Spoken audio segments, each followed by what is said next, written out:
নমস্কার।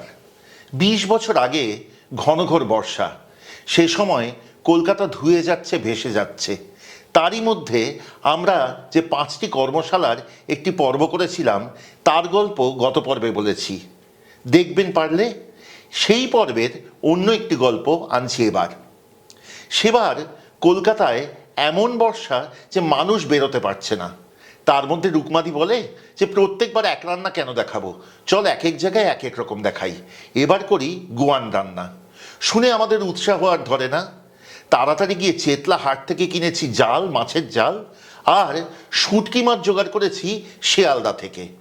এরপর গিয়েছি দমদমে, কারণ পরবর্তী কর্মশালা হবে দমদমে।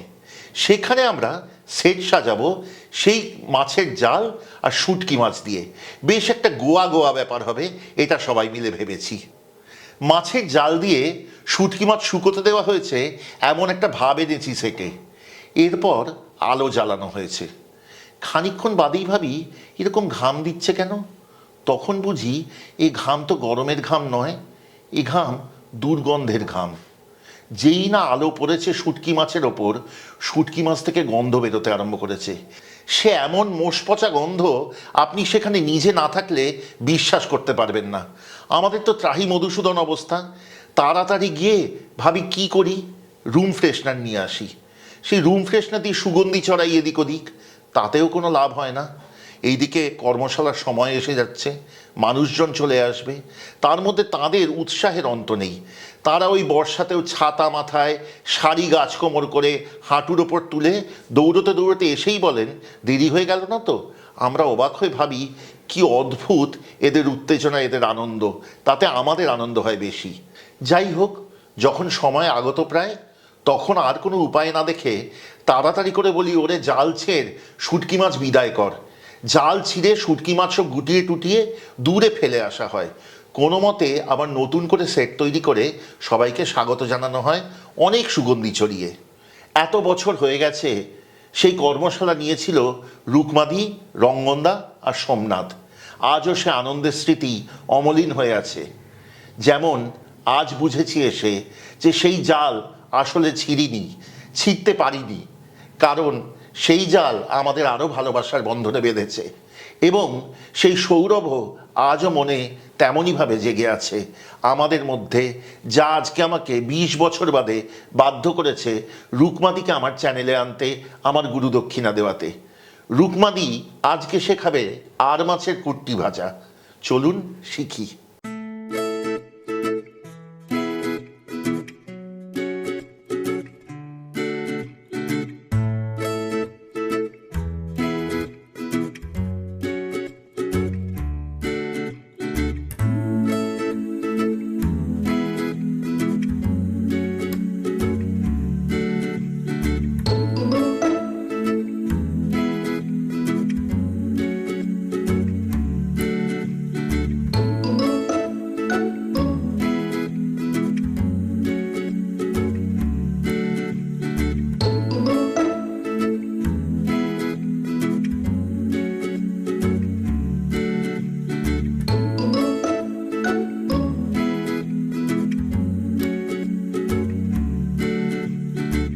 রুকমাদি আছে আজকে আমাদের সঙ্গে, এই লস্ট অ্যান্ড রেয়ার রেসিপিসের সত্যি পরম সৌভাগ্য। রুকমাদি, আজকে যে রান্নাটা করব, এই রান্নাটা আমি বহুদিন আগে একবার তোমারই মুখে শুনেছিলাম। সেই থেকে ভেবেছি যে তুমি একবার এসে এই রান্নাটা দেখাও। বলো রান্নাটা সম্বন্ধে। এই রান্নাটা না আর মাছের কুট্টি ভাজা, এটা একটা ময়মনসিংহের রান্না। আমি ফার্স্ট এটা খেয়েছি আমার মাসি শাশুড়ির হাতে। আচ্ছা। হ্যাঁ, এটা কাঁঠাল দানা লাগে। আচ্ছা, আর এখন তো কাঁঠালের সময়, ভালো একদম, সেই জন্য এটা চুজ করা হলো।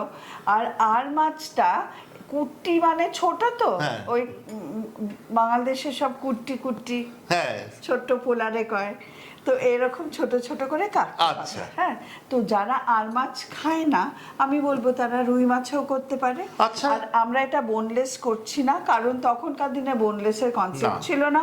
এটা নর্মাল আর মাছে কম কাটা, বোয়ালে করতে পারে, কাতলা দিয়েও করতে পারে। আর কাতলাতেই বোধহয় সবচেয়ে ভালো হবে।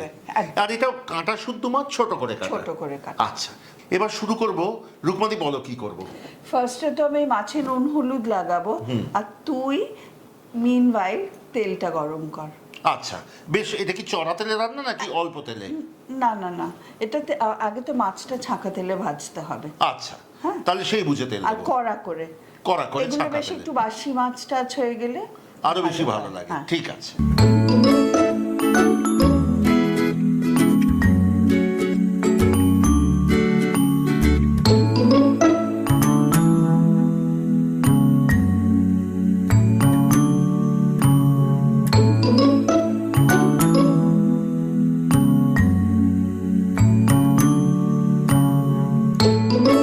তুই তেল গরম কর, এটাকে এবার মাখবো।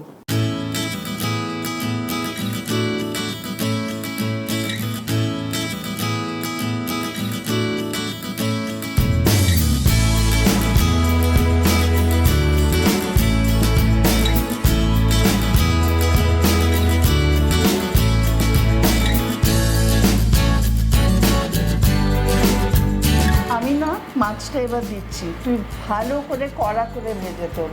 আচ্ছা,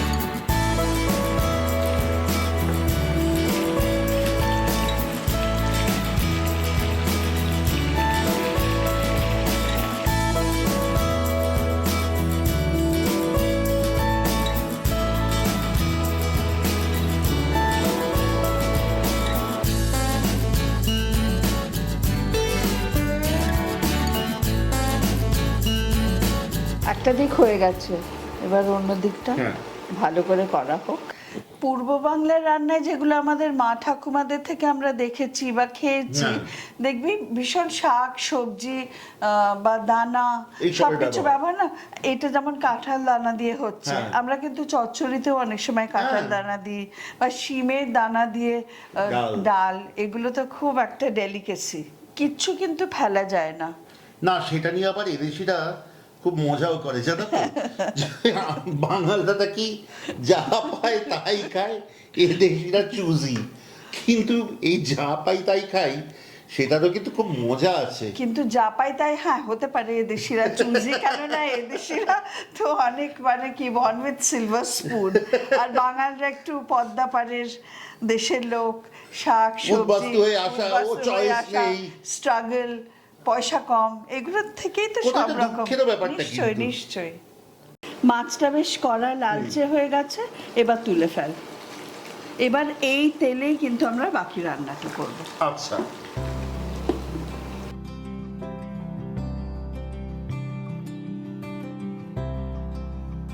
তেল কিন্তু আবার বেশ খানিকটা গরম হবে। যতক্ষণ তেল গরম হচ্ছে, আপনাদের বলি এই রান্নাটির যেমন নাম আর মাছের কুট্টি ভাজা, তেমনই রান্নাটা কিন্তু বেশ তেলে এবং ঝালে রান্না। যেই তেল ছিল সেই তেলই গরম হবে, সেই তেলেই বাদবাকি রান্না হবে। এবার তেল গরম হয়ে গেছে, দেখি পরবর্তী ধাপ। প্রথমেই রসুন দেব বেশ খানিকটা, মানে আমি দিলাম কিন্তু এখানে 2 টেবিল চামচ। হ্যাঁ, তারও বেশি, তারও একটু বেশি। 750 মাছ ছিল। হ্যাঁ, 2 টেবিল চামচের বেশি, 2.5 টেবিল চামচ। 3 টেবিল চামচ। হ্যাঁ, এবার রসুনের একটা সুন্দর গন্ধ বেরোচ্ছে। এবার দেবো পেঁয়াজ। পেঁয়াজ এখানে 750 মাছের জন্য পেঁয়াজ এটা একদম মিহি করে বাটা আছে, 2টো। আচ্ছা, বড় 2টো পেঁয়াজ। হ্যাঁ হ্যাঁ, পেঁয়াজ রসুন ভাজার বেশ সুন্দর একটা গন্ধ বেরিয়েছে।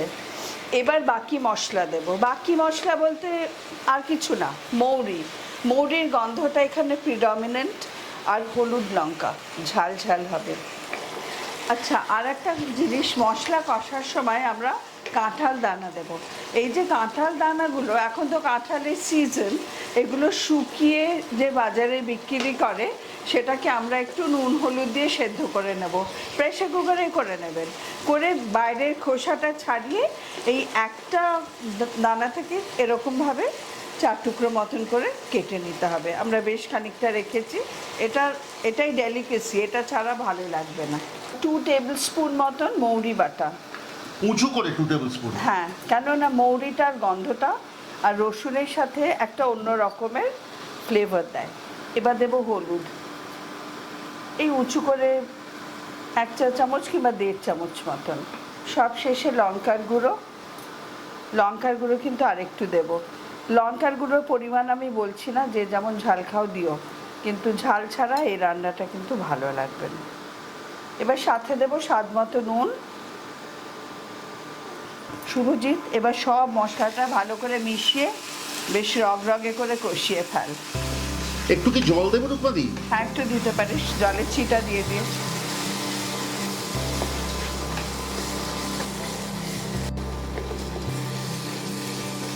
কি সুন্দর একটা গন্ধ বেরোচ্ছে রূপমাদি, মৌরির একদম অন্যরকম। একদম, আজকে ভাত দিয়ে খেয়ে ফেলবি। এইবারে তেল ছেড়েছে মশলা থেকে। কাঁঠাল দানাটা এখন দেব, ওটাও একটু কষা হবে মশলার সাথে।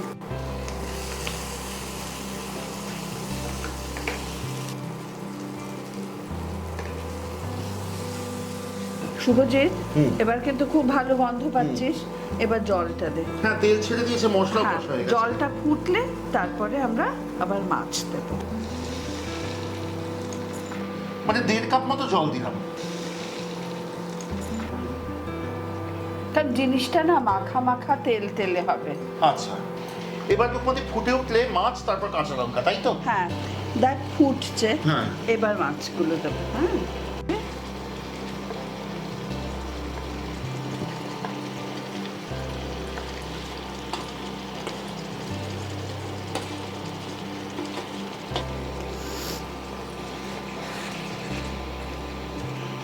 রূপমাদি এই সময়টা আলতো হাতে মেশাতে হবে না? আলতো হাতে, আর একটু শুকোতেও দিতে হবে।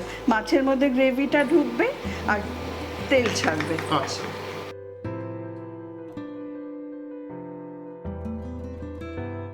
রান্নাটি শেষ পর্যায়ে খেয়াল রাখবেন, অনেকক্ষণ ধরে এই রান্না কিন্তু কষাতে হবে, যতক্ষণ না জল একেবারে প্রায় শুকিয়ে যায়, মশলা মাছের গা মাখা হয় এবং তেল ভেসে ওঠে।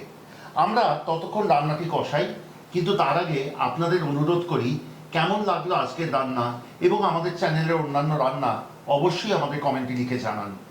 যদি ভালো লাগে সাবস্ক্রাইব করে সঙ্গে থাকবেন, খুব আনন্দ পাবো। আর যদি চান যে আমাদের চ্যানেলের সব রান্নার নোটিফিকেশন সর্বাগ্রে পৌঁছবে আপনার কাছে, তাহলে অবশ্যই বেল আইকনটি টিপে দেবেন। আমরা রান্না কষাই, এবার দিয়ে দেব কাঁচা লঙ্কা।